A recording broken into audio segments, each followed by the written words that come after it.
साथियों, नमस्कार। मन की बात में आप सबका स्वागत है।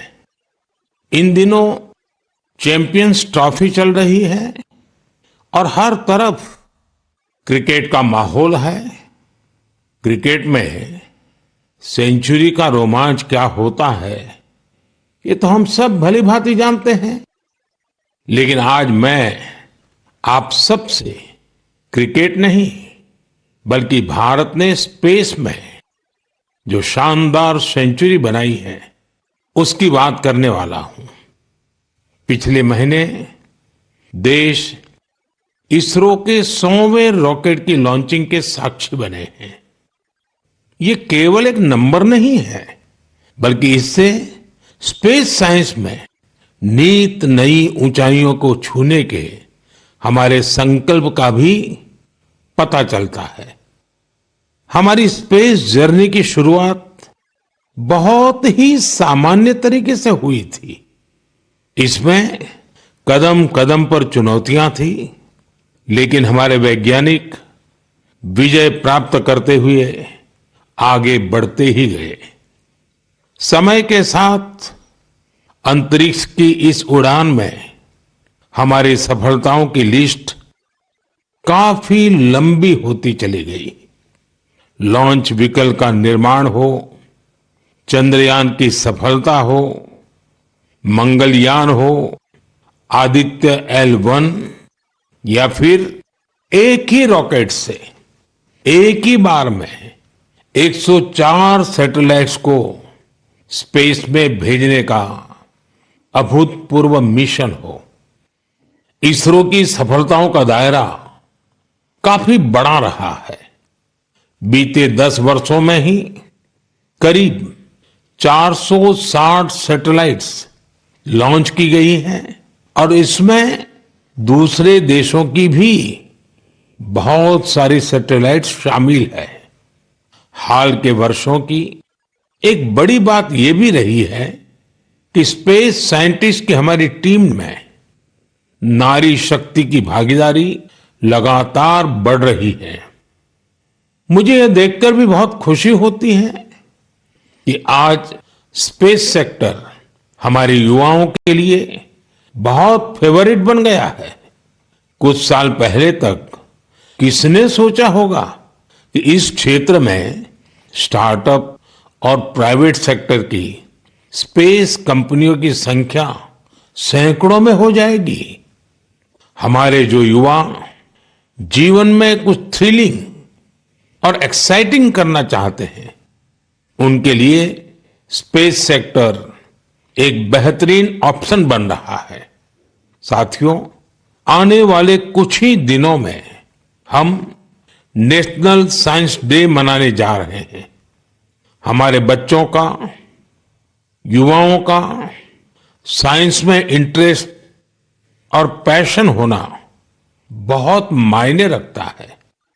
इसे लेकर मेरे पास एक आइडिया है, जिसे आप one day as a scientist कह सकते हैं।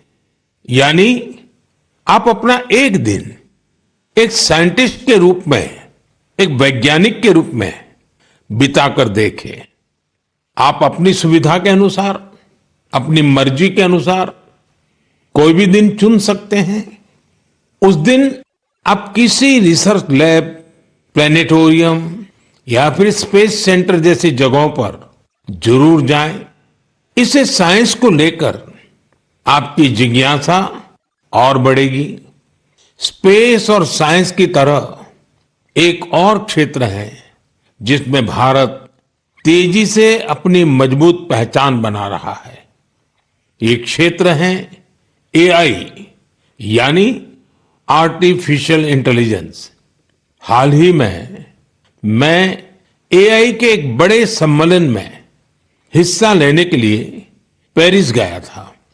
वहां दुनिया ने इस सेक्टर में भारत की प्रगति की खूब सराहना की। हमारे देश के लोग आज AI का उपयोग किस किस तरह से कर रहे हैं, इसके उदाहरण भी हमें देखने को मिल रहे हैं। अब जैसे तेलंगाना में आदिलाबाद के सरकारी स्कूल के एक टीचर थोड़ासम कैलाश जी हैं।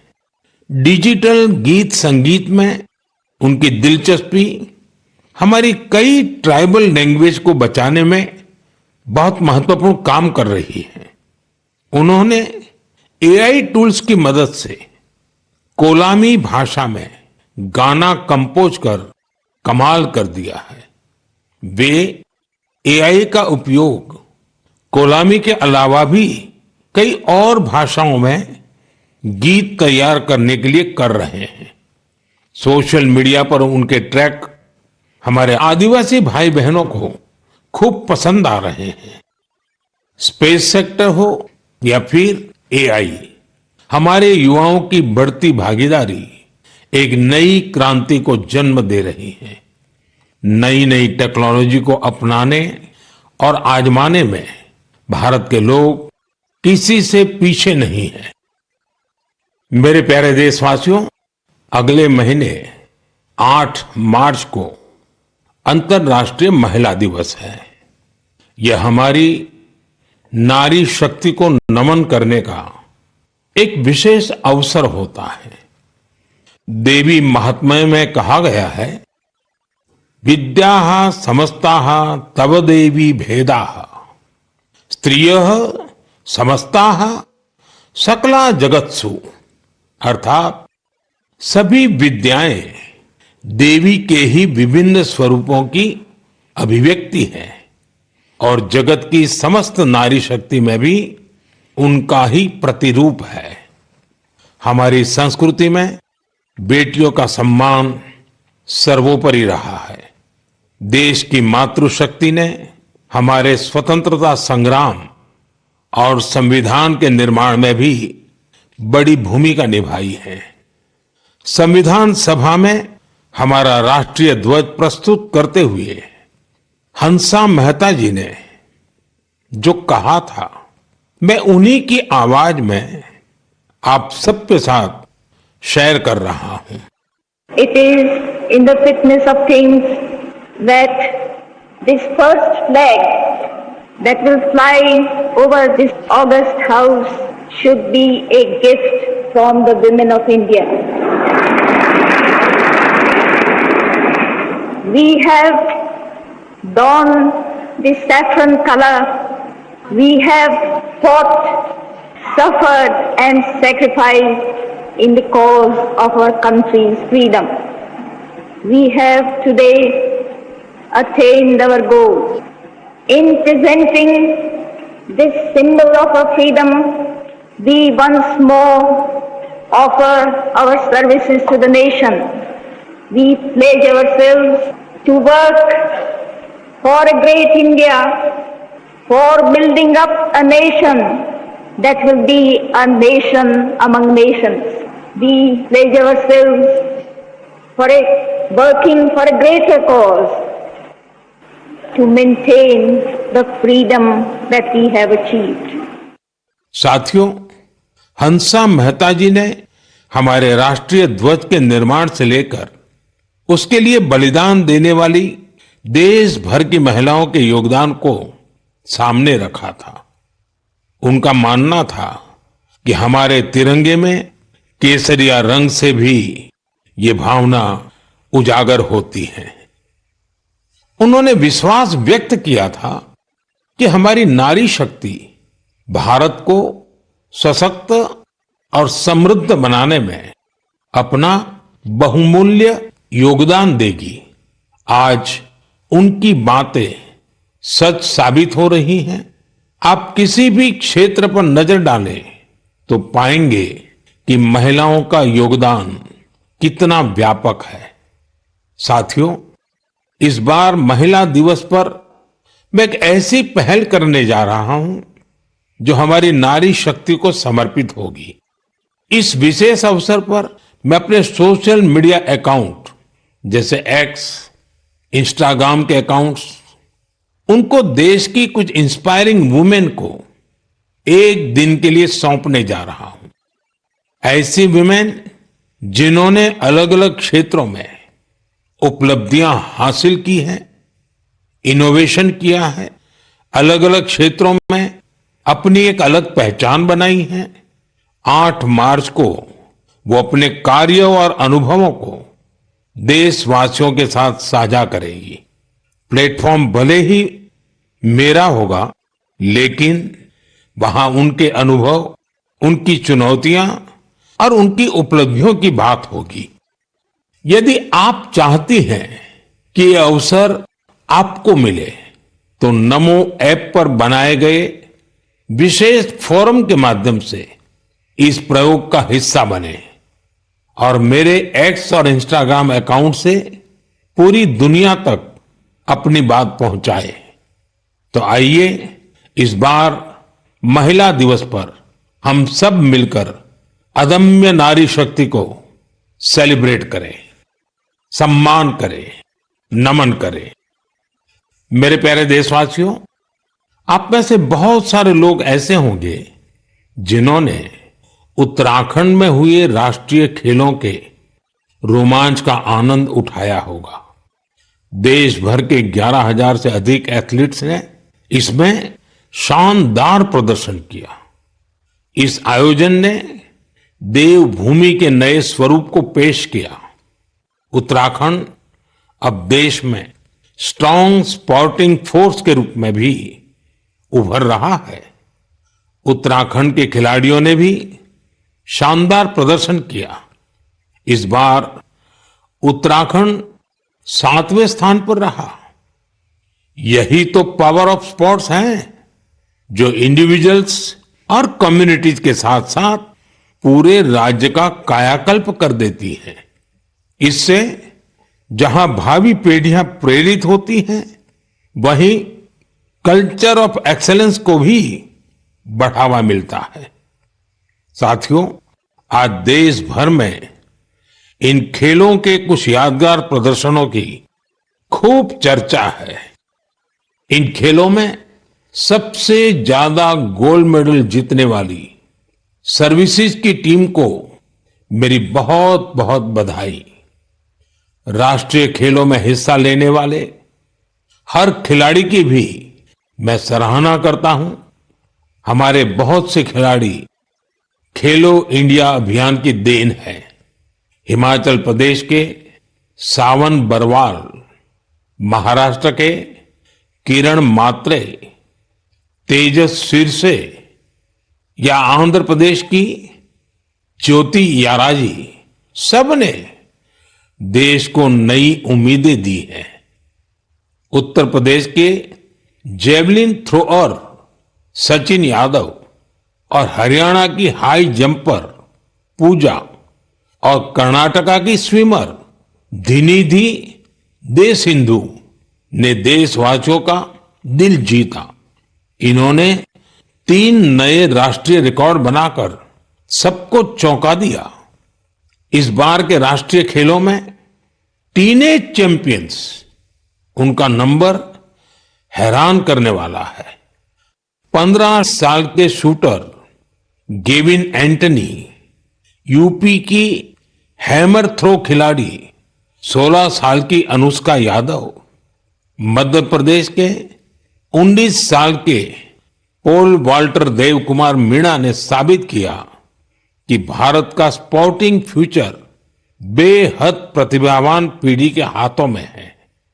उत्तराखंड में हुए नेशनल गेम्स ने ये भी दिखाया कि कभी हार ना मानने वाले जीतते जरूर है। कंफर्ट के साथ कोई चैंपियन नहीं बनता। मुझे खुशी है हमारे युवा एथलीटों के डिटर्मिनेशन और डिसिप्लिन के साथ भारत आज ग्लोबल स्पोर्टिंग पावर हाउस बनने की ओर तेजी से आगे बढ़ रहा है। मेरे प्यारे देशवासियों, देहरादून में नेशनल गेम्स की ओपनिंग के दौरान मैंने एक बहुत ही अहम विषय उठाया है, जिसने देश में एक नई चर्चा की शुरुआत की है। ये विषय है ओबेसिटी, यानी मोटापा। एक फिट और हेल्दी नेशन बनने के लिए हमें ओबेसिटी की समस्या से निपटना ही होगा। एक स्टडी के मुताबिक आज हर 8 में से एक व्यक्ति ओबेसिटी की समस्या से परेशान है। बीते वर्षों में ओबेसिटी के मामले दोगुने हो गए हैं, लेकिन इससे भी ज्यादा चिंता की बात यह है कि बच्चों में भी मोटापे की समस्या 4 गुना बढ़ गई है। WHO का डेटा बताता है कि 2022 में दुनिया भर में करीब 250 करोड़ लोग ओवरवेट थे, यानी आवश्यकता से भी कहीं ज्यादा वजन था। ये आंकड़े बेहद गंभीर है और हम सभी को सोचने पर मजबूर करते हैं कि आखिर ऐसा क्यों हो रहा है। अधिक वजन या मोटापा कई तरह की परेशानियों को, बीमारियों को भी जन्म देता है। हम सब मिलकर छोटे छोटे प्रयासों से इस चुनौती से निपट सकते हैं। जैसे एक तरीका मैंने सुझाया था, खाने के तेल में 10% 10% की कमी करना। आप तय कर लीजिए कि हर महीने 10% कम तेल उपयोग करेंगे। आप तय कर सकते हैं कि जो तेल खाने के लिए खरीदा जाता है, खरीदते समय ही अब 10% कम ही खरीदेंगे। ये ओबेसिटी कम करने की दिशा में एक अहम कदम होगा। मैं आज मन की बात में इस विषय पर कुछ स्पेशल मैसेज भी आप लोगों से शेयर करना चाहता हूं। शुरुआत ओलंपिक मेडलिस्ट नीरज चोपड़ा जी से करते हैं, जिन्होंने खुद सफलतापूर्वक ओबेसिटी पर काबू पाकर दिखाया है। सभी को नमस्ते, मैं नीरज चोपड़ा आज आप सभी को बताना चाहता हूं कि हमारे माननीय प्रधानमंत्री श्री नरेंद्र मोदी जी ने मन की बात में इस बार ओबेसिटी के बारे में चर्चा की है, जो हमारे देश के लिए बहुत ही अहम मुद्दा है। और मैं कहीं ना कहीं इस बात को खुद से भी रिलेट करता हूं, क्योंकि जब मैंने ग्राउंड पे जाना स्टार्ट किया था तो उस टाइम में भी मेरा भी काफी मोटापा था, और मैंने जब ट्रेनिंग स्टार्ट की, अच्छा खाना स्टार्ट किया, तो काफी हेल्थ में मेरे सुधार आया। और उसके बाद जब मैं एक प्रोफेशनल एथलीट बन गया तो उसमें भी मेरी काफी हेल्प मिली। और साथ में बताना चाहूंगा कि जो पेरेंट्स हैं वो खुद भी आउटडोर स्पोर्ट कोई ना कोई खेल लें, अपने बच्चों को भी लेके जाएं और एक अच्छा हेल्दी लाइफस्टाइल बनाएं, अच्छा खाएं और अपने शरीर को 1 घंटा या जितना भी टाइम आप दे सकते हैं दिन में वो दें एक्सरसाइज के लिए। और मैं एक बात और ऐड करना चाहूंगा, अभी हाल ही में हमारे प्रधानमंत्री जी ने बोला था कि जो खाने में यूज होने वाला ऑयल है उसको 10% तक कम करें, क्योंकि कई बार हम काफी तली हुई चीजें, ऐसी चीजें खा लेते हैं जिससे ओबेसिटी पे काफी इम्पैक्ट पड़ता है। तो मैं सभी को कहना चाहूंगा कि इन चीजों से बचें और अपनी हेल्थ का ध्यान रखें। बस यही आपसे मैं गुजारिश करता हूं और साथ उठ के हम अपने देश को ऊपर उठाएंगे। धन्यवाद। नीरज जी, आपका बहुत बहुत आभार। जानी मानी एथलीट निखत जरीन जी ने भी इस विषय पर अपनी बात रखी है। हाय, मेरा नाम निखत जरीन है और मैं 2 टाइम्स वर्ल्ड बॉक्सिंग चैंपियन हूँ। जैसे कि हमारे प्रधानमंत्री नरेंद्र मोदी जी ने मन की बात में ओबेसिटी को लेकर जिक्र किया है, and I think it's a national concern. हमें अपनी हेल्थ को लेकर सीरियस होना चाहिए, बिकॉज मोटापा जितनी जल्दी से फैल रहा है हमारे इंडिया में, उसको हमें रोकना चाहिए और कोशिश यही करनी चाहिए कि हम जितना हो सके हेल्दी लाइफस्टाइल फॉलो करें। मैं खुद एक एथलीट होके कोशिश करती हूँ कि मैं हेल्दी डाइट फॉलो करूँ, बिकॉज अगर मैंने गलती से भी अनहेल्दी डाइट ले लिया या मैंने ऑयली चीजें खा ली, तो जिसकी वजह से मेरे परफॉर्मेंस पे इम्पैक्ट पड़ता है और मैं रिंग में जल्दी थक जाती हूँ। एंड मैं कोशिश यही करती हूँ कि मैं जितना हो सके एडिबल ऑयल जैसी चीजों को मैं कम इस्तेमाल करूँ और उसकी जगह हेल्दी डाइट फॉलो करूँ और डेली फिजिकल एक्टिविटी करूँ, जिसकी वजह से मैं हमेशा फिट रहती हूँ। एंड आई थिंक हम जैसे कॉमन लोग जो है जो डेली जॉब पे जाते हैं, काम पर जाते हैं, एंड आई थिंक हर किसी को हेल्थ को लेकर सीरियस होना चाहिए और कुछ ना कुछ डेली फिजिकल एक्टिविटी करनी चाहिए, जिसकी वजह से हमें बीमारियों जैसे हार्ट अटैक है और कैंसर जैसे बीमारियों से हम दूर रहे और अपने आप को फिट रखें, क्योंकि हम फिट तो इंडिया फिट। निखत जी ने वाकई कुछ अच्छे पॉइंट्स बताए हैं। आइए अब सुनते हैं डॉक्टर देवी शेट्टी जी का क्या कहना है। आप सभी जानते हैं वे एक बहुत ही सम्मानित डॉक्टर हैं जो इस विषय पर निरंतर काम कर रहे हैं।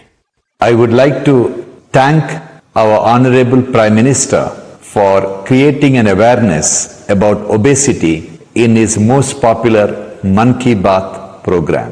Obesity today is not a cosmetic problem. It is a very serious medical problem. Majority of the youngsters in India today are obese. The main cause of obesity today is poor quality of food intake, especially excess intake of carbohydrates, that is rice, chapati and sugar, and of course large consumption of oil. Obesity leads to major medical problems like heart disease, high blood pressure, fatty liver and many other complications.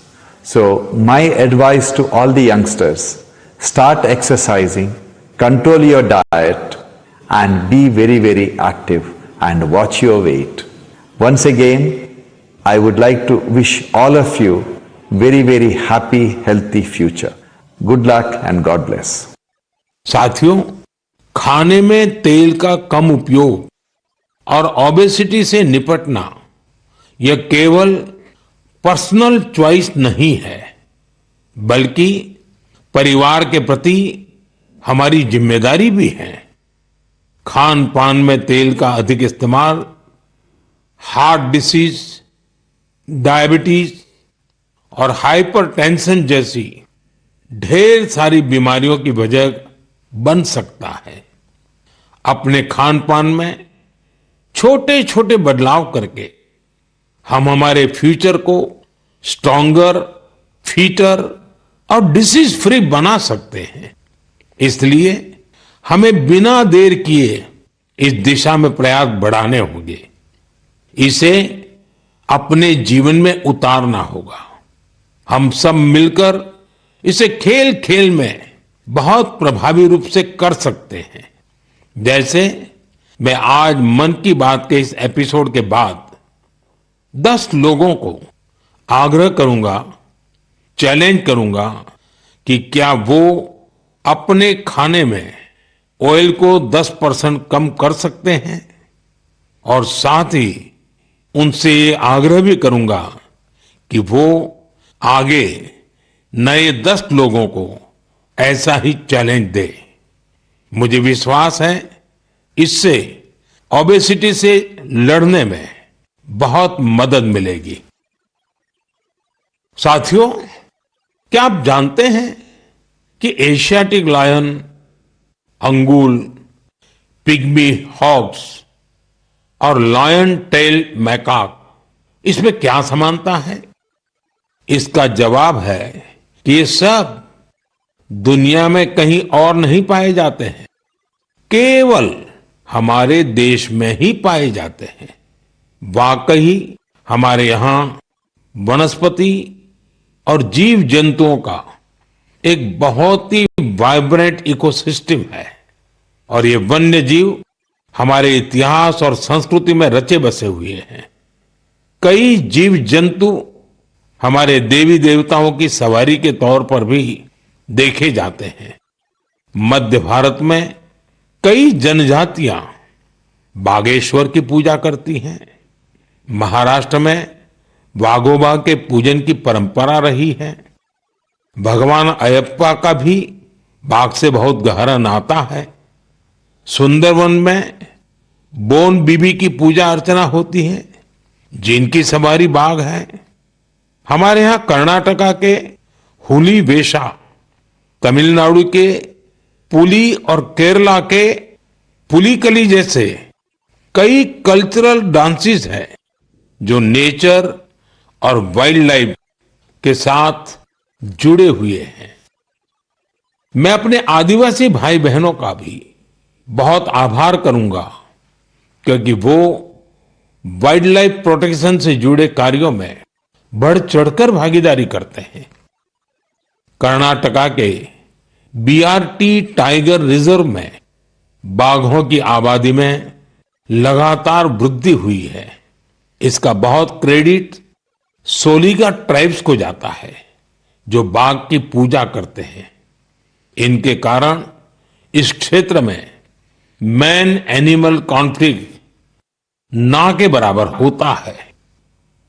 Gujarat में भी लोगों ने घीर में Asiatic Lions की सुरक्षा और संरक्षण में महत्वपूर्ण योगदान दिया है।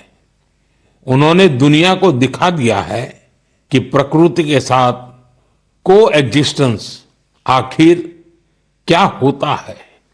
साथियों, इन प्रयासों के कारण ही पिछले कई वर्षों में बाघ, तेंदुए, एशियाटिक लायंस, राइनो और बारहसिंगा की आबादी तेजी से बढ़ी है और भारत में वन्य जीवों की डायवर्सिटी कितनी खूबसूरत है, ये भी गौर करने लायक है।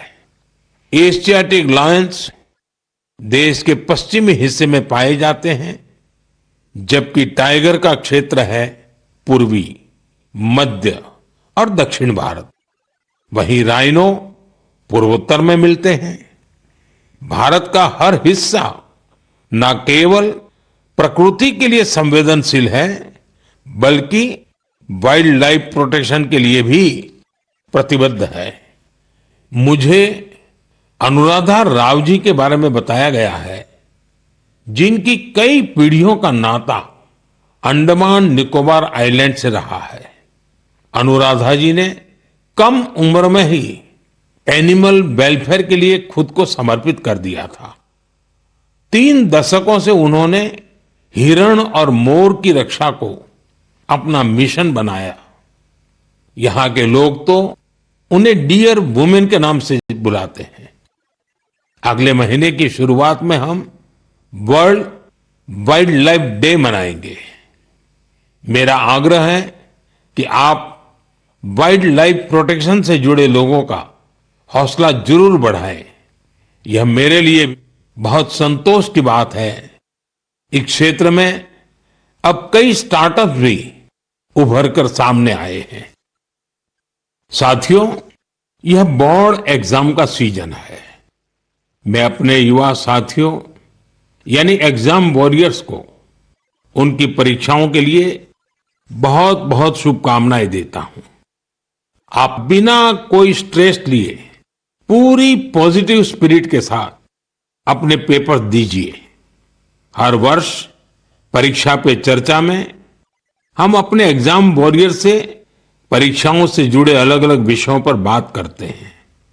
मुझे खुशी है कि अब ये कार्यक्रम एक संस्थागत रूप लेता जा रहा है, इंस्टीट्यूशनलाइज हो रहा है। इसमें नए नए एक्सपर्ट्स भी जुड़ते चले जा रहे हैं। इस साल हमने एक नए फॉर्मेट में परीक्षा पे चर्चा करने का प्रयास किया। एक्सपर्ट्स के साथ 8 अलग अलग एपिसोड भी शामिल किए गए। हमने ओवरऑल एग्जाम से लेकर हेल्थ केयर और मेंटल हेल्थ के साथ खान पान जैसे विषयों को भी कवर किया। वहीं पिछले टॉपर्स ने भी अपने विचार और अनुभव सभी के साथ शेयर किए। बहुत से युवाओं, उनके पेरेंट्स और टीचर्स ने इस बारे में मुझे पत्र लिखे हैं। उन्होंने बताया है कि ये फॉर्मेट उन्हें बहुत ही अच्छा लगा है, क्योंकि इसमें हर विषय पर विस्तार से चर्चा की गई। इंस्टाग्राम पर भी हमारे युवा साथियों ने इन एपिसोड को बड़ी संख्या में देखा है। आप में से बहुत सारे लोगों को इस कार्यक्रम का आयोजन दिल्ली की सुंदर नर्सरी में किया जाना यह भी बहुत पसंद आया। हमारे जो युवा साथी परीक्षा पे चर्चा के इन एपिसोड को अब तक नहीं देख पाए हैं, वे इन्हें जरूर देखें। ये सारे एपिसोड नमो ऐप पर रखे हुए हैं। एक बार फिर अपने एग्जाम वॉरियर्स को मेरा यही मैसेज है, be happy and stress free. मेरे प्रिय साथियों, मन की इस बात में इस बार मेरे साथ इतना ही। अगले महीने फिर नए विषयों के साथ हम मिलकर मन की बात करेंगे। आप मुझे अपने पत्र, अपने संदेश भेजते रहिए। स्वस्थ रहिए, आनंद में रहिए। बहुत बहुत धन्यवाद।